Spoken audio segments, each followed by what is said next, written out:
Hi guys, I got back from sunny Los Angeles about 5 days ago, back to what passes for summer here in Denmark. But in those 5 days, quite a lot has happened aboard Athena. A buddy of mine swung by last weekend and lent a hand. That was why there was no video on Sunday. I'm sorry about that, but we did get a lot crossed off the to-do list. First, we removed all of the port lights in the cabin tub. Thankfully, that was pretty easy because they were bedded with butyl sealant rather than an adhesive. Then we loosened the screws that secured the Dodger to the cabin tub and carefully removed it. We then used a block to lower the Dodger down to the ground, where we again carefully flipped it over. We then removed the last bit of the old tow rail, as well as the sealant that was hiding underneath it. Then we got started removing the core in the port side deck, and this is what Athena looks like now. No more Dodger, no more tow rail, no more chain plates, and almost no core left in the port side deck. The reason I say almost all of the core is because there is a little bit of the old core hiding back here, as you might just barely be able to make out. The reason we didn't remove all of the core was because we fell victim to tool failure. The fine fanboys are gonna go into a feeding frenzy over this, but I might as well be honest. My Bosch GOP 300 oscillating multi-tool has come down with a case of the no worky. Oh Bosch, I had so high hopes for you. That is what happens every time I try to turn on this thing. For a second it sounds fine, and then it slows way down.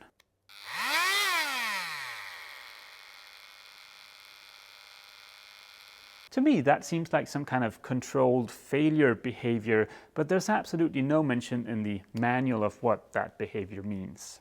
So in the interest of keeping up the pace, and with my October 1st deadline fast approaching,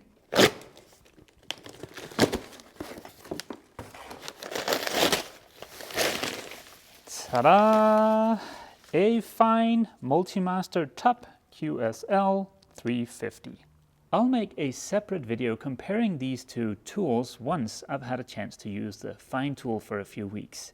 So far, I gotta be honest and say I much prefer the feel in hand of the Bosch tool. It feels much more solidly built. The fine tool, it flexes a little bit, which makes it feel kinda cheap. As far as price, the Bosch and the fine are about the same. Of course, that might be different where you're located, but for me, I think the Bosch was about $5 more expensive than the fine. One cool thing about these two tools is the fact that they can use the same attachments. It's a system called Starlock, and that seems to work really well. If I manage to get the Bosch repaired, and I am working on that, I just didn't have time to wait around with the deadline fast approaching, but if I get the Bosch repaired, it's going to be awesome to be able to use the same attachments for these two tools. Now let's see if this fine Multimaster 350 is more useful than my much beloved broken GOP 300.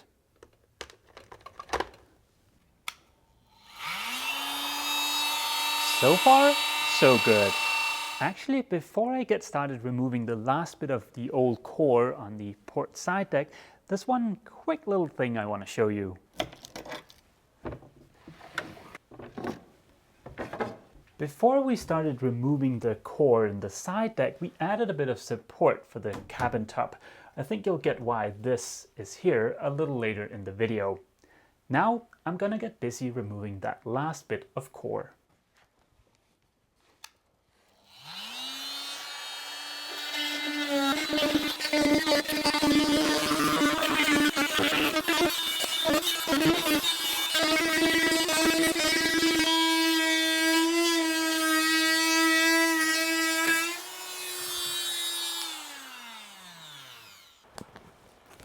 And that takes care of the last bit of core. That's funny. You notice this gap here? That's kind of unique to this area here. On the rest of this stretch, the bottom skin is glass to the cockpit coaming or the cabin tub. Because of the way this was constructed and some delamination that happened all along the stretch here, water has been able to seep in through here, and that explains a very mysterious leak that I was chasing last winter. So yeah, I'm glad I found an explanation for that leak at least. All the way along this joint here between the deck and the cabin tub, there are a bunch of machine screws. This coming weekend, I hope I'll be able to give you guys a better view at this joint here. For now, I just need to get rid of these machine screws. For that, I've picked up this hellishly expensive attachment at around 40 bucks.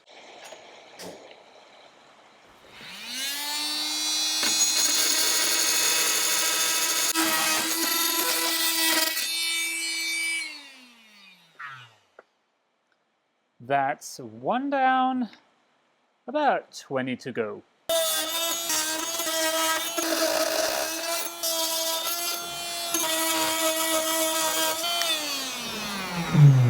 Done!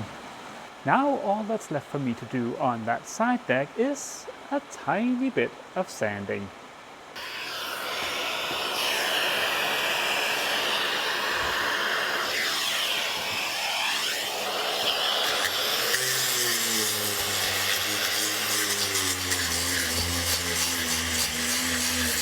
I am very close to being done with this side, and it is basically ready for its new core. I'd hoped I'd be able to make the templates for the new core today, but I'm out of time, so I'll have to come back tomorrow and take care of that. Today is not tomorrow. Today is in fact the day after tomorrow, or better known as Friday afternoon. Yesterday I swung by the boat and started fixing that big gaping hole between the deck and the cockpit coaming. Because I couldn't access the back of that area due to the propane locker, I tied 2 lines to a piece of wood and used that as a backer. I then started laying up fiberglass, and with a little bit of luck, the epoxy should have cured fully by now. Yep, that looks pretty good. I might have to make a fix similar to this along this edge over here, but I won't find out until I remove this bit of core in a couple of weeks. After I've removed the strings that secure the backing plate, all of this will get one last layer of glass.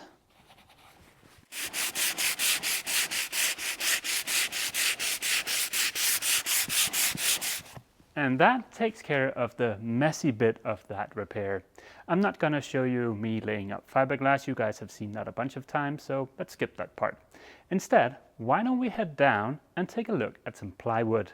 A few weeks back, I mentioned that I'd be using plywood for a coring material in the side decks rather than foam. And this is that plywood. If you're curious about why I'm using plywood instead of foam, then just go back and watch that earlier video. I'll throw a link for that down in the description.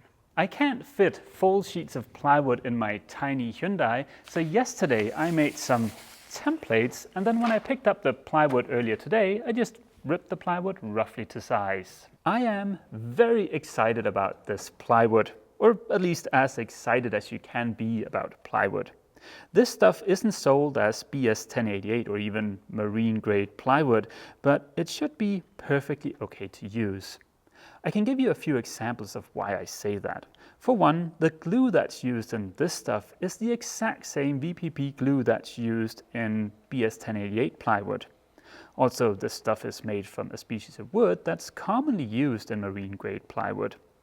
As you can see, there are absolutely no voids in this stuff, and also the thickness of each of the plies is less than the maximum thickness allowed by BS 1088. I'm sure some of you guys are on the edge of your seat right now going, "Grr, you should have bought real BS 1088 plywood." Well, that's easy to say, but it's not really something that's available here in Denmark. Or that's to say, you can buy stuff that's labeled as marine grade plywood, but then it's also made here in Denmark, which makes it horrendously expensive. Last I checked, I believe the price was well over $1,000 a sheet. And that is simply just way more than I want to spend on plywood. With the plywood ready, I am finally fully prepared for this weekend. My buddy Thomas, the guy that joined me last weekend, is also going to be lending a hand this weekend. And together, we hope that we'll be able to put down the plywood on both the port and starboard side decks. Now, that might be overly optimistic, but that is what we're shooting for. Good morning, guys. It is Saturday morning. My buddy Thomas is running a little bit late, but that's okay. That just meant I had a little bit extra time this morning to FaceTime my girlfriend. Yep, you heard me, girlfriend. So needless to say, my trip to LA was a big success, and I'm actually going back to LA in November to see her again, which I am of course very excited about. I better get started on today's to-do list, and then when Thomas gets here, I think we're going to have a bit of breakfast and then continue working. The top priority on today's to-do list is to remove the core in the starboard side deck. As a part of that, I want to give you guys a good look at the joint between the deck and the cabin top, because that is a little bit iffy. I don't know if the mic is going to pick this up, but you can, or at least I can, hear that this is fully delaminated. So the top skin on the deck is not joined to the flange of the cabin top, meaning any water that runs down the cabin top has free access to the core, which is why it's so wet on the side decks, I guess. You guys will get a good look at that joint in real life a little later today, but just to show you what you're going to be looking at. So this is the cabin top. It has a flange that extends in underneath the top skin. This bit is the top skin. Here's the foam. There's a bit of plywood under this flange or lip here. And then this part here is what's become delaminated. So any water that runs down the cabin top is just going to shoot straight into the core. This plastic bag is filled with core from the port side deck. And as you can see, there's a ton of condensation in there. So the core in the side decks is very, very wet.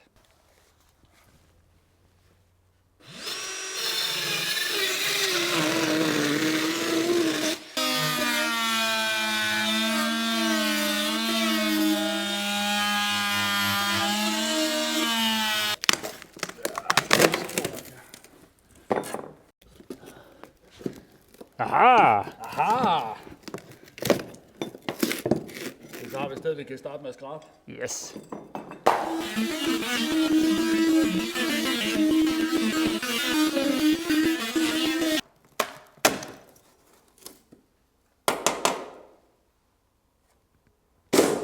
See how easily that top skin came off? There was absolutely no adhesion between the top skin and this fairing compound that's on top of the foam. So like I said, water has just been able to shoot directly into the core for the last, well, 30 years.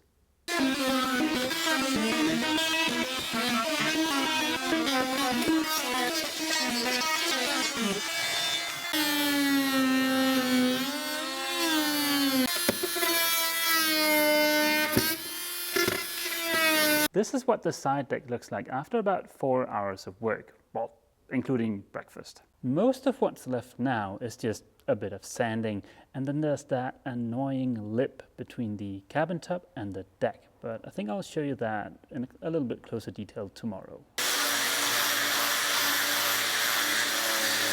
Thomas had to go meet his girlfriend, so I'm on my own for the last stretch of the deck here, but that's okay. I should be able to take care of that today so that we can put down the plywood tomorrow.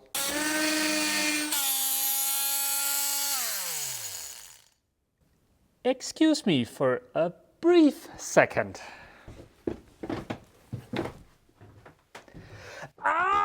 For satan i helvede da også! Sådan noget fucking piss! Yep. In case you hadn't guessed it already, this thing is now broken. I got a whopping roughly 6 hours of use out of this thing, and it's now ready for the garbage. I have only had this thing for a couple of days, as you guys have seen here in the video, and it's already freaking broken. Of course, I'm not gonna throw this in the garbage. There's a warranty on this, so come Monday morning, this is going back to the shop where I purchased it. Until then, this will go on display in my little museum of broken multi-tools. Ironically, that leaves me with this, which is a dirt cheap multi-tool, which is about 1/3 of the cost of the 2 other tools. Fingers crossed, this thing will make it through the last bit of the deck. I know it's a little bit difficult to see with all of that debris in the way, but I think I might be done removing core in the side deck. So let me just tidy that up and we'll see how it looks. Ah, dang it, there's still about 1.5 meters left of that old lip out there. But you know what? That's small potatoes. Good morning, guys. It's Sunday morning. I didn't finish prepping the starboard side deck yesterday, but I did get pretty close. As you might be able to make out, I still need to sand about 8 feet of the deck here. The reason I didn't finish that is twofold. For one, I found another one of those annoying gaping holes between the deck and the cockpit coaming. And so far this week we've had 2 tool failures. This is the 3rd.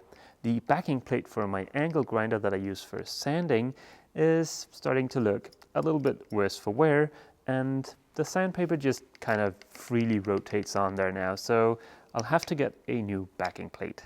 I doubt I'll be able to get my hands on a new backing pad today, so that means the rest of the side deck will have to sand with my random orbital sander. Fortunately, the port side deck is all ready. All we have to do now is to make some detailed templates and start cutting plywood.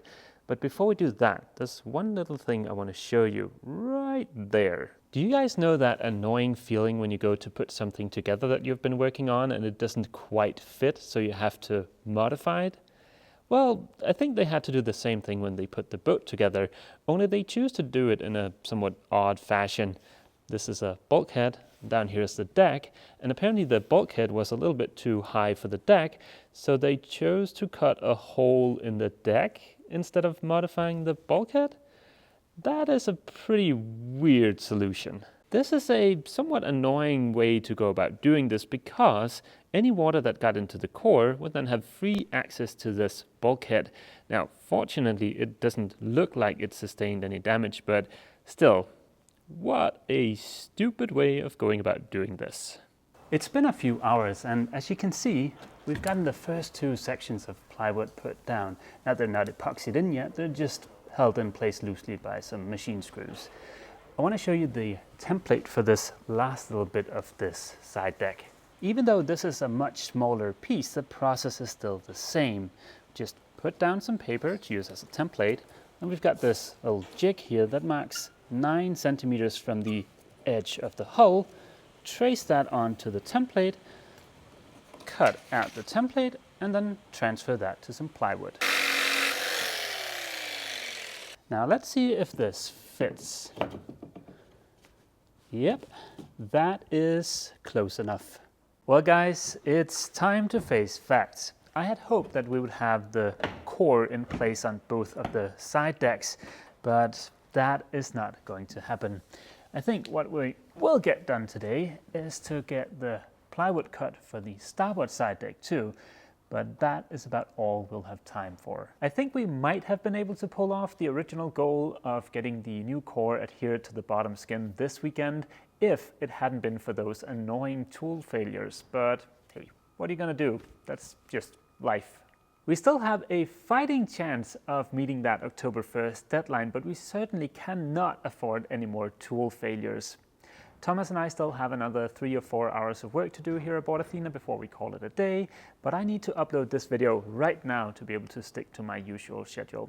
So, sorry guys, but that is gonna be it for this video. As always, feel free to leave a comment down below, and don't forget, if you've enjoyed this video, remember to leave a like. See you!